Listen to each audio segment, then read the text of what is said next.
വയനാട് നെല്ലാർച്ചാലിൽ വീണ്ടും അപകടം. ജീപ്പ് കാരാപ്പുഴ അണക്കെട്ടിലേക്ക് മറിഞ്ഞു. സുർജിത്ത് അയ്യപ്പത്ത് വിവരങ്ങളുമായി. സുർജിത്ത്, ഈ ജീപ്പിൽ എത്ര പേരുണ്ടായിരുന്നു? ഏറ്റവും പുതിയ വിവരങ്ങൾ. അനുജ, ഞാൻ നിൽക്കുന്നത് നെല്ലാർച്ചാലിലാണ്. നെല്ലാർച്ചാലിന്റെ ഒരു ഭംഗി എന്ന് പറയുന്നത് കാരാപ്പുഴ അണക്കെട്ടിന്റെ ജലശേഖരം കാണാം. തൊട്ടപ്പുറത്ത് പുൽമേടുകളാണ്. ഇത് അമ്പലവയൽ പഞ്ചായത്തിലുള്ള ഒരു പ്രദേശമാണ്. ഇതവിടെയാണ് ഒരു ജീപ്പ് നേരെ അവിടെ നിന്നും താഴേക്ക് എത്തുകയായിരുന്നു. താഴേക്ക് മറിഞ്ഞ് നേരെ വെള്ളത്തിലേക്ക്, അണക്കെട്ടിലേക്ക് മറിയുന്ന ഒരവസ്ഥയാണ് ഉണ്ടായിട്ടുള്ളത്. ഇവിടെ ജീപ്പ് പോയ പാട് ഉൾപ്പെടെ കാണാൻ പറ്റുന്നുണ്ട്. എന്തായാലും തൊട്ട് താഴെ വെള്ളത്തിൽ ആ ജീപ്പ് കിടക്കുന്നത് നമുക്ക് ദൃശ്യത്തിൽ കാണുന്നത്. രാവിലെയാണ് ഇത്തരത്തിലൊരു അപകടം ഉണ്ടായതെന്നുള്ളതാണ്. നേരത്തെ തന്നെ വലിയ ഒരു പ്രശ്നം, അതായത് ഈ ഓഫ് റോഡ് റൈഡേഴ്സൊക്കെ വന്ന് വണ്ടി ഓടിച്ച് ഈ പ്രദേശത്ത് നശിപ്പിക്കുന്ന വിധത്തിൽ ഉള്ള കാഴ്ചകളൊക്കെ കണ്ടതാണ്. ഒരു ട്രാക്ടർ സമാനമായ രീതിയിൽ തന്നെ കഴിഞ്ഞ ദിവസം അപകടത്തിൽപ്പെടുന്ന ഒരവസ്ഥ ഉണ്ടായതാണ്. ട്രാക്ടർ നെടുകെ മറിയുകയാണ് ഉണ്ടായത്. അതുമായി ബന്ധപ്പെട്ട് ഈ ട്രാക്ടർ ഓടിച്ചിരുന്ന ആളുടെ ലൈസൻസ് റദ്ദാക്കുന്ന ഉൾപ്പെടെയുള്ള നടപടികളിലേക്ക് കടക്കുന്ന ഒരു സാഹചര്യം കൂടിയുണ്ട്. ഇതിനിടയിലാണ് വീണ്ടും ഈ പ്രദേശത്ത് ഇങ്ങനെ ഒരു അപകടം. ആ ജീപ്പ് നമുക്ക് ആ ദൃശ്യത്തിൽ കാണാൻ പറ്റും. കാരാപ്പുഴ അണക്കെട്ടിലാണ് ആ ജീപ്പ് ഇപ്പോൾ കിടക്കുന്നത്. എന്തായാലും ഇതിങ്ങനെ തുടർച്ചയായി ആവർത്തിക്കുന്ന ഒരു അവസ്ഥയുണ്ട്. അതുകൊണ്ട് തന്നെ ആളുകൾക്ക് വലിയ രീതിയിലുള്ള അമർഷം രൂപപ്പെടുന്ന ഒരു അവസ്ഥ കൂടിയുണ്ട്. ഇവിടെ ആദിവാസി ഉന്നതികൾ ഉൾപ്പെടെയുള്ള പ്രദേശമാണ്. മനുഷ്യർ സ്വസ്ഥത തേടുന്ന ഒരു സ്ഥലം കൂടിയാണിത്.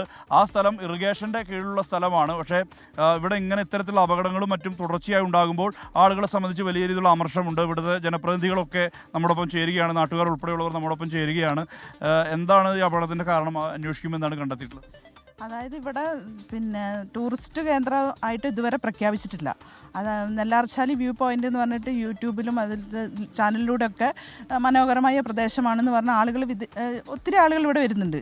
പക്ഷേ ആളുകൾ വന്ന് അവരുടെ എന്താ പറയുക ആസ്വദിച്ച് പോകേണ്ട ഇതിൽ മാറി ഇവിടെ അപകടങ്ങൾ തുടർച്ചയായി ഉണ്ടാകുന്ന ഒരു അവസ്ഥയിലേക്ക് പോയിക്കൊണ്ടിരിക്കും. കാരാപ്പുഴ പദ്ധതി പ്രദേശം വന്നതുകൊണ്ട് തന്നെ ഇവിടുത്തെ ആളുകൾ പുറത്ത് മുട്ടിയിരിക്കുന്ന അവസ്ഥയാണ്. തൊഴിലില്ലായ്മ ഉള്ളത് ഒരു വശം.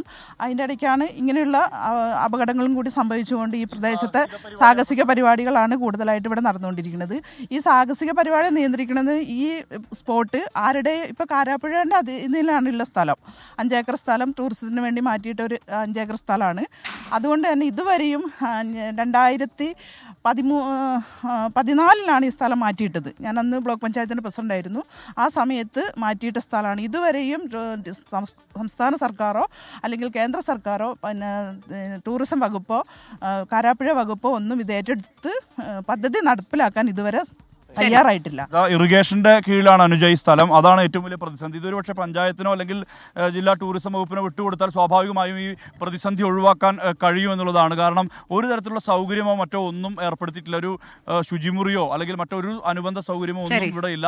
അത്തരത്തിലുള്ള സൗകര്യങ്ങളും ഒരു കാവൽക്കാരനെയും ഏർപ്പാടാക്കി കൊടുത്താൽ സ്വാഭാവികമായി സ്ഥലം ആ തരത്തിൽ കാത്തു സൂക്ഷിക്കാൻ കഴിയും. അങ്ങനെയെങ്കിൽ ഈ അപകടങ്ങളും ഒഴിവാക്കാൻ കഴിയും. തുടർച്ചയായി അപകടം ഉണ്ടാകുന്നു. കഴിഞ്ഞ ദിവസം ഒരു ട്രാക്ടർ അപകടം ഉണ്ടായി. ഇപ്പോൾ ഒരു ജീപ്പ് കാരാപ്പുഴ അണക്കെട്ടിലേക്ക് മറിഞ്ഞു.